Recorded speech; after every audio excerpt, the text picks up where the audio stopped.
Voilà, ça fait plus de 100 jours, ça fait 100 et quelques jours que je suis bloqué par cette histoire du coronavirus dans le sud du Maroc. Et j'ai envie de vous faire partager, vous faire déambuler dans l'univers dans lequel je vis, puis dans l'univers intérieur dans lequel je me promène aussi. Là, je suis dans un endroit qui est pour l'instant à peu près supportable parce que la température monte, on va dépasser encore les 40 degrés. Je suis à l'ombre d'un bougainvillier, donc ça donne un petit peu de protection, pas beaucoup, parce que ce sont les heures où c'est de plus en plus dur de trouver de la protection. Alors je passe du temps là aussi, quelle chance. De temps en temps, je passe maintenant une demi-heure à refroidir le corps qui bouille et qui bouille. Et puis je vais vous promener un petit peu, vous raconter deux, trois petites choses aussi. Alors là, d'un seul coup, je sais pas si on est à 40, mais au soleil, on est à plus que 40. Là, j'ai les pieds qui... Pourtant, je suis très habitué à marcher sur du chaud, mais le sol devient totalement insupportable, tellement c'est bouillant. Là, je suis sous un oranger. Et cet oranger, bizarrement, on peut pas manger ces oranges. Elles sont, paraît-il, pas bonnes. J'ai pas essayé, mais elles sont pas bonnes. Et je m'en vais rapidement rejoindre l'intérieur. Alors voilà, les pieds ont chaud, je passe sur un tapis. Et puis je vais rentrer dans cette salle de séjour où j'ai passé de très très nombreuses heures. Des très très longues heures, alors grâce à Yacine, ici, en train de jouer. Yacine, c'est mon compagnon qui joue avec un ami. Sans Yacine, je serais mort de faim, parce que c'est lui qui me prépare tous les jours, patiemment, le petit déjeuner qui fait envie à chaque fois que je mets ça en photo. Et ça, c'est la salle de séjour. Donc merci Yacine, choukran beaucoup. Choukran beaucoup. Voilà. Yacine, il joue au petit chevaux, je crois. Voilà, il est en train de jouer au petit chevaux. Et cette salle de séjour, c'est là que j'ai déjeuné, j'ai joué beaucoup de guitare. Alors ça, c'est la guitare de Yacine qui me prête. Grâce à Yacine, j'ai interprété une centaine de chansons, même beaucoup plus parce que la musique m'a accompagné. Dans cette salle de séjour aussi, j'ai coaché un certain nombre de personnes. J'ai enregistré des vidéos, j'ai lu. Alors ici, Brahim, quand il m'a accueilli, il m'a dit « Fais comme chez toi, prends tous les livres que tu veux ». Et en effet, j'avais un seul livre que j'ai terminé en arrivant ici. Ce livre, c'était le portrait de Dorian Gray, ça se passe en Angleterre. Et j'ai enchaîné sur plein d'endroits. Actuellement, je suis en train de lire un livre d'amour, un roman d'amour qui se passe à Alger. Donc c'est un petit voyage en Algérie. J'ai aussi lu un roman policier qui se passait à Paris dans les années 20. J'ai lu un autre roman policier qui se passait à Venise et dans les marécages alentours. J'ai lu un roman d'amour passionnant qui se passait à Leningrad pendant la Deuxième Guerre mondiale. Très, absolument captivant. Le roman policier à Paris, d'ailleurs, il manquait les 2 dernières pages, donc c'est super pour un roman policier, mais je l'ai lu quand même. Je dois en oublier un ou deux qui m'ont fait voyager en fait. Donc ça c'est... alors évidemment, il y a les vidéos, il y a les films, mais ça finit par être lassant. Et puis la lecture, rien remplace la lecture en fait. Dans la cour que je vous ai montré tout à l'heure, j'ai aussi écrit un livre et je ne suis pas allé jusqu'au bout pour l'instant parce que c'est un livre qui se passe dans le désert et qui est très intime. Et donc je sais pas, certains me disent qu'il faut que je le transforme en roman, d'autres qui me disent qu'il faut que je fasse les corrections et puis que j'essaie de publier. Je suis un peu perdu, je sais pas trop. Regardez-moi cette porte un peu. Ça c'est la porte d'entrée de la petite Casbah. C'est une vraie œuvre d'art. Je pense à mon beau-père qui adore le bois. Il serait en admiration dans cette porte. Et puis là, dehors, c'est la canicule. Il faut que je fasse attention à pas me... Voilà, c'est la canicule, c'est la grande chaleur, c'est alors un peu de tranquillité maintenant parce que à ce moment de la journée, les gens se mettent à l'abri, hein, c'est trop insupportable la chaleur. Les gens ressortent vers 6h. Vers 6h, il y a plein de monde. Voilà mon petit ami Mustapha sur son vélo. Mustapha qui vient de taquiner. Là, j'ai mal aux pieds tellement c'est chaud. Ça, c'est le WED. Bonjour. Aïe, est-ce que tu me mets pas au près? Ça, c'est le WED que je suis venu nettoyer plusieurs fois. Je rentre tellement j'ai mal aux pieds. Ayuto, je me brûle les pieds. Parce qu'évidemment, j'ai toujours les pieds nus. J'adore avoir les pieds nus. Aïe, aïe, aïe, aïe, aïe. Bon, il fait très chaud. Ça, c'est compris. Et puis, c'est la rue. C'est la rue où il ne faut pas sortir à cette heure-ci. Voilà. Ici, en fait, c'est le couloir avec des belles photos des travaux pour fabriquer cette Casbah il y a une quinzaine d'années. Ici, une carte du Maroc. Alors, on est où est-ce qu'on est? Ouarzazate, Zagora. Voilà, on est ici, pas très loin de la frontière algérienne. Alors, je voudrais dire 2 mots d'ailleurs, parce que c'est amusant. Moi, il y a plus de 100 jours que je suis là. Et à chaque fois que j'emmène des gens marcher dans le désert, il y a des gens qui ne veulent pas venir parce qu'ils ont peur des méchants terroristes. Parce qu'évidemment, tout le monde, tous les musulmans sont des arabes et tous les arabes sont des terroristes. Ça, tout le monde le sait. Ce qui paraît dérisoire, puisque évidemment, d'abord ici, les gens ne sont pas des arabes. Ici, les gens sont des berbères. C'est ni bien ni mal, mais c'est juste que, par exemple, est-ce que c'est encore écrit? Non, c'est plus écrit sur le tableau. J'aurais pu vous montrer de l'écriture berbère. L'écriture berbère ne ressemble pas du tout à l'écriture arabe. C'est une écriture avec des lettres qui s'écrivent de gauche à droite, comme en Occident, alors que l'arabe s'écrit de droite à gauche, et avec une écriture calligraphiée qui est très reliée, alors que l'écriture berbère, c'est avec des caractères qui ressemblent aux nôtres, sauf qu'ils sont différents. La langue berbère est différente de la langue arabe. Et je reviens à ça parce que on est dans un monde de peur, et la peur se nourrit de l'ignorance. Donc assimiler les musulmans à que des arabes, c'est une erreur parce qu'il y a des tas de musulmans qui ne sont pas arabes. Assimiler les arabes et les musulmans aux terroristes, c'est complètement idiot, puisqu'en fait il y a quelques terroristes, proportionnellement ils sont extrêmement minoritaires. Et ils doivent être largement plus minoritaires que le nombre de personnes touchées par le coronavirus, mourant du coronavirus plutôt. Donc c'est une proportion de stupides extrémistes, mais la plupart des gens qui vivent ici, premièrement, ne sont pas arabes, deuxièmement, s'ils sont musulmans, sont des gens adorables et je veux dire accueillants. Je reviens à ça parce que l'une des peurs importantes des gens qui quelquefois décident de ne pas venir dans le désert après avoir dit je vais venir avec toi, c'est par rapport à cette peur qui n'a pas de sens. Enfin bien sûr on peut se prendre un coup de terrorisme à Paris ou à Johannesburg ou à Montréal, c'est un coup de pas de chance, c'est la vie. Ici ça c'est le couloir. Alors quand je marche dans ce couloir, je me demande souvent combien de fois l'ai-je arpenté.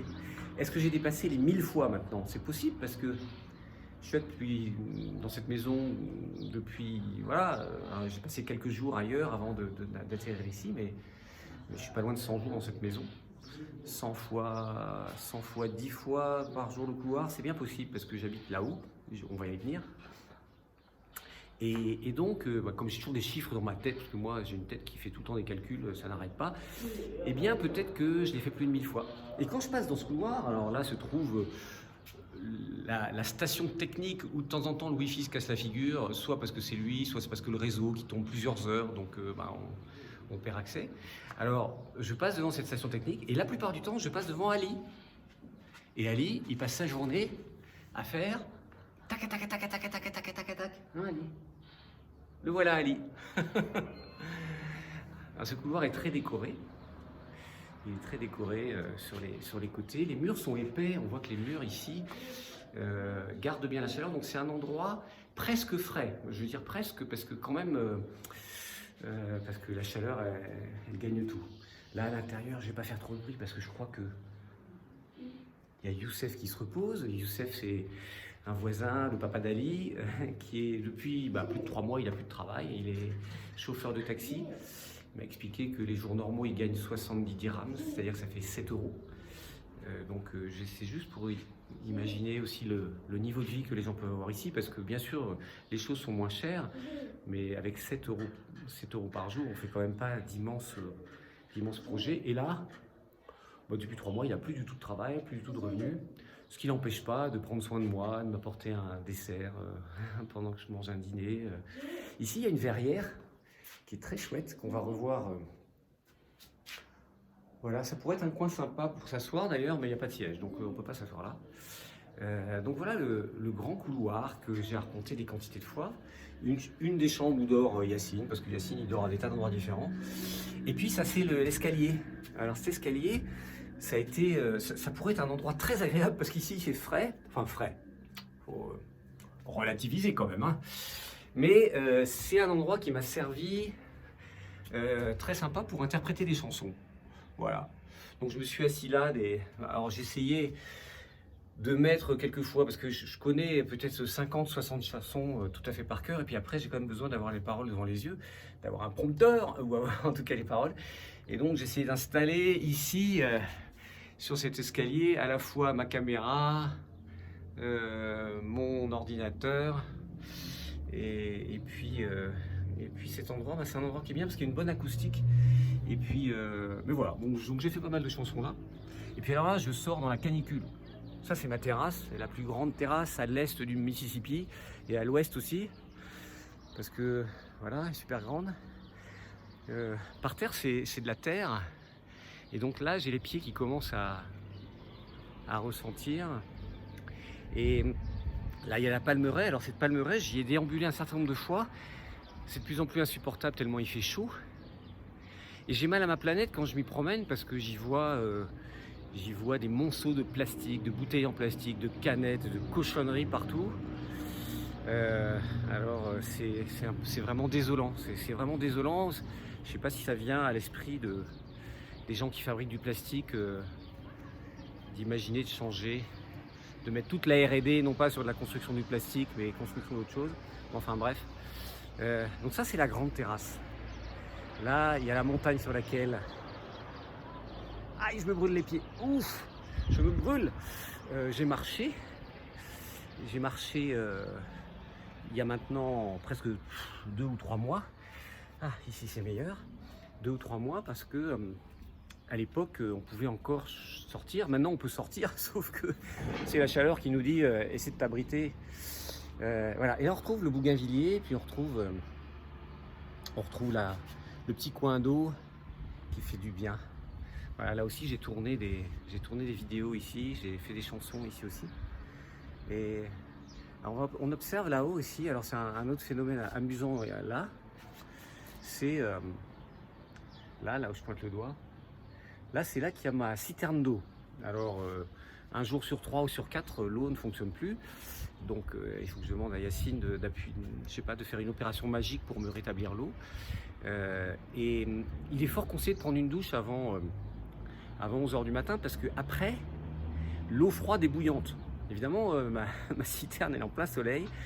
Donc les douches, c'est bien le soir assez tard ou le matin, voilà, un horaire relativement tôt. Enfin tôt, c'est relatif bien sûr. Mais enfin avant 10h du matin, parce que sinon on a du mal à avoir de l'eau fraîche. Et les douches d'eau chaude, c'est pas forcément ce qu'il y a de mieux. Alors là j'ai une gandoura. Là. Une gandoura, c'est ça aussi, ça trimballe pas mal de croyances. Dès qu'on voit dans la rue à Marseille ou à Paris quelqu'un qui porte une djellaba, la différence entre la djellaba et la gandoura, je ne sais pas si vous la connaissez, mais la djellaba, ça a une capuche, ça a des manches longues.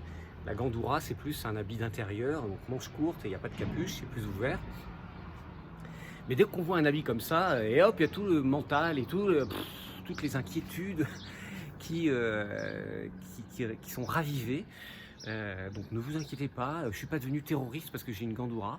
Je suis juste dans un habit qui est super agréable à porter dans les pays chauds parce que ça laisse le corps à l'intérieur bien libre sans être serré par une ceinture.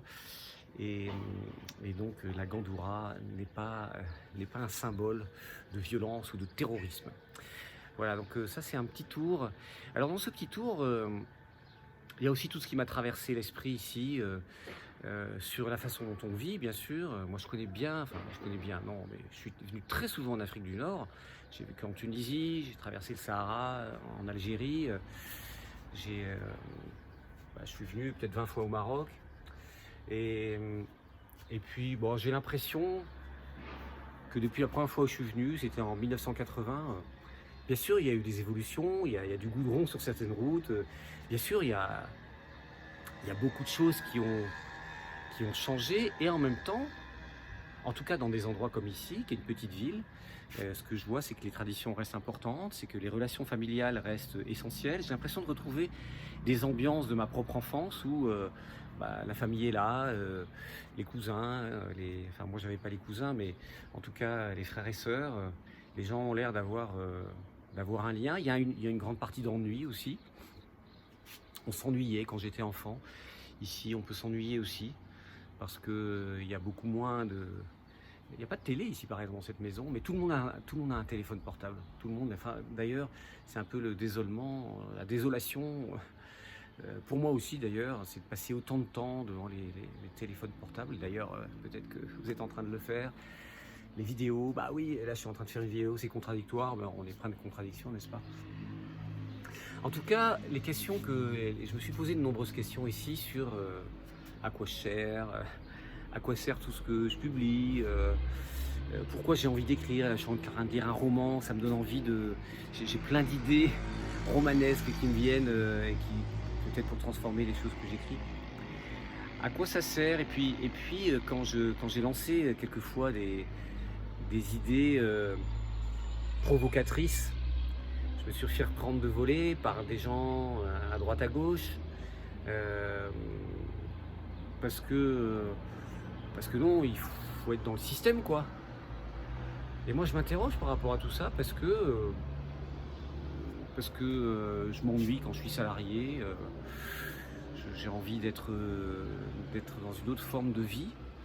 Et c'est pas facile d'être dans une autre forme de vie parce qu'être indépendant, ça veut dire tout le temps aller chercher des clients. Alors c'est casse-pied de passer son temps à aller chercher des clients. Comment se fait-il d'ailleurs que ça soit pas plus facile? Je sais pas. Peut-être que je parle pas assez de rentabilité. C'est le mot super important. Ça va être très rentable. Ah, voilà, oui, ça va être très rentable. Mais en fait, la vie a-t-elle besoin d'être rentable? Je sais pas. Moi, ce que j'aime bien, c'est les relations. C'est sympa les relations. C'est ça qui donne de la couleur à la vie. C'est sympa aussi d'être seul, de déambuler, d'être à la découverte du monde et de soi-même. Bref, je suis en train de baratiner, je sais pas pourquoi. En tout cas, voilà, je voulais vous faire un petit tour de mon univers depuis mes plus de 100 jours de captivité au pays des méchants pas beaux. Bah non, ils sont pas beaux, ils sont aussi gentils que nous. Voilà, des méchants pas beaux, il y en a partout, puis il y en a qui ont des belles cravates et des beaux costumes et qui font des tas de bêtises. Je me brûle les pieds. Voilà, là je suis monté sur mon matelas où je dors ces temps-ci. Je me brûle les pieds. Un dernier petit tour sur l'univers extérieur, le camion qui vient livrer l'épicerie. Et puis voilà, c'était juste un petit tour dans le sud du Maroc, aux Agora.